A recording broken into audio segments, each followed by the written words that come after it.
Hi Kirby fans, today what we're going to be doing is I'm going to show you how to repair or replace that drive selector switch in your Kirby vacuum. So what we'll do is we'll get straight to it.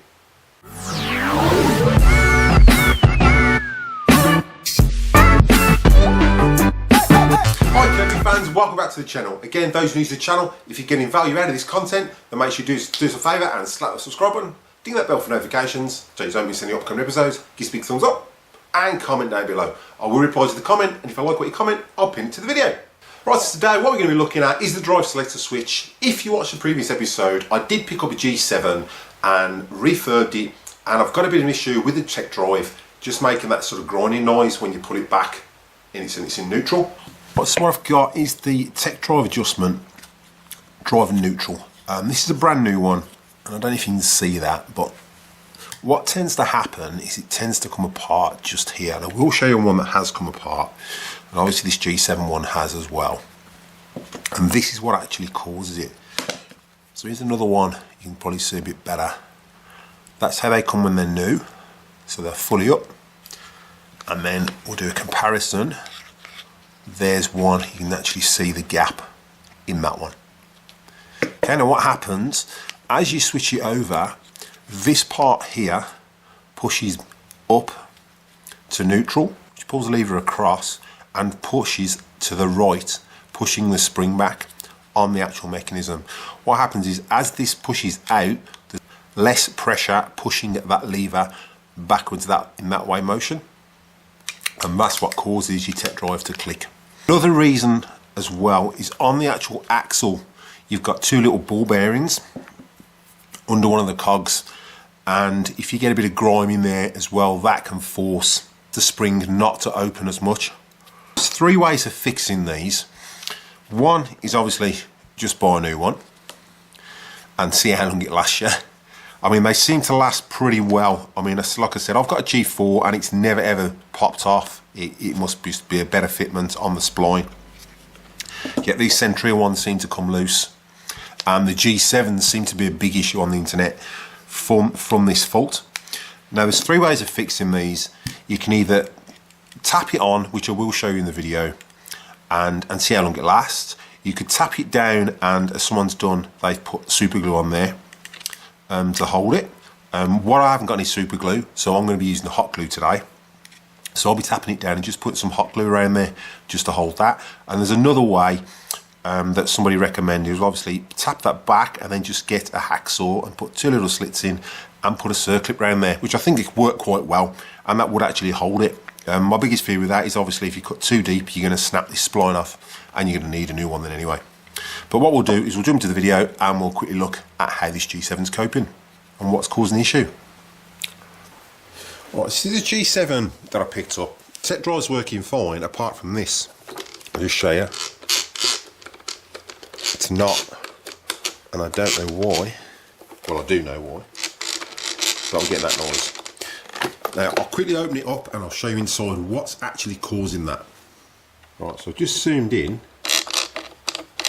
and as you notice, when we turn it forward, it gets that noise. Now what that actually is, and I'll just point this out, is it's this shaft here just catching on here. It's not disengaging properly.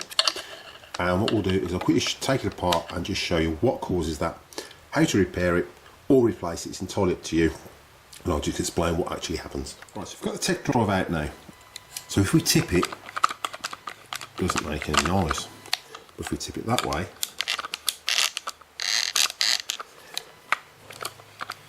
see, it's not catching. Tip it and it catches.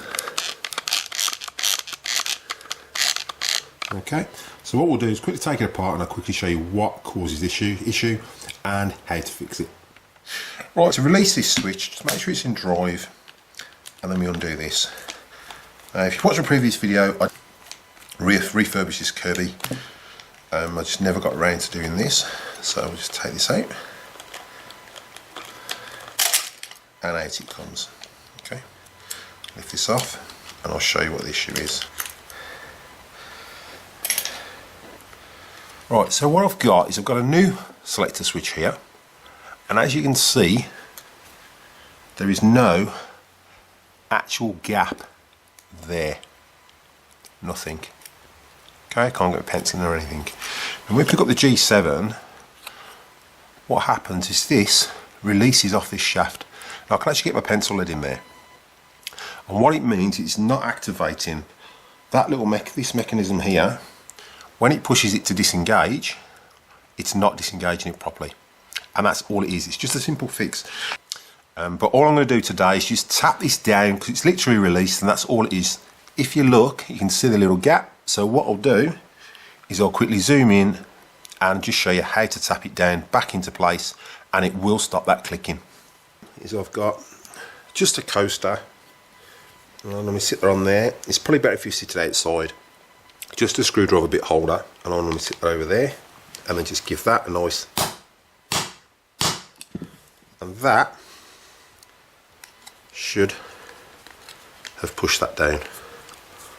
So if we zoom in now, you can actually see. So if we zoom in now, you can actually see there is no gap there. And that is the only problem. Now I don't know if Kirby are making it, getting them made a lot cheaper, or the alloy's a bit cheaper, and why it's actually coming loose. It's beyond me. Right, so what I'm going to do with mine is I'm going to use some hot glue. So I'm just going to put a little bit of hot glue just around where that spline is. So as you can see now, I've just put some hot glue around there. Okay, so that now shouldn't, and it's not going to interfere with where the little bit goes on the end. It should not move. So I think that'll be just as good as super glue. So there we go. Right, so I've put this back in now, and let's see. So that's in dry, neutral, and that is working sweet as. Right, so I hope you enjoyed the video, and I hope it was really informative, and there's a bit of content that you can actually understand. It's quite an easy fix to actually do. Literally just tapping that down and putting a bit of hot glue on there, and it should hold it. So we'll see how long that actually lasts with that G7. I don't know what it is with these splines, whether Kirby have gone for a cheaper option, whether they're made in China, I don't know. It might be a cheaper aluminium, not too sure. But there's something not correct when a G4 one can last 25 years plus, and yet you've got a couple that have got G3s, G7s, G6s, and Centurias where they're coming loose. So again, to new to the channel, if you haven't already, contemplate slapping that subscribe button, ding that bell for notifications so you don't miss any upcoming episodes. Give us a big thumbs up and comment down below. I will reply to the comment, and if I like what you comment, I will pin it to the video. So what we'll do is we'll cut to the bloopers, and I'll catch you in the next one. Bye.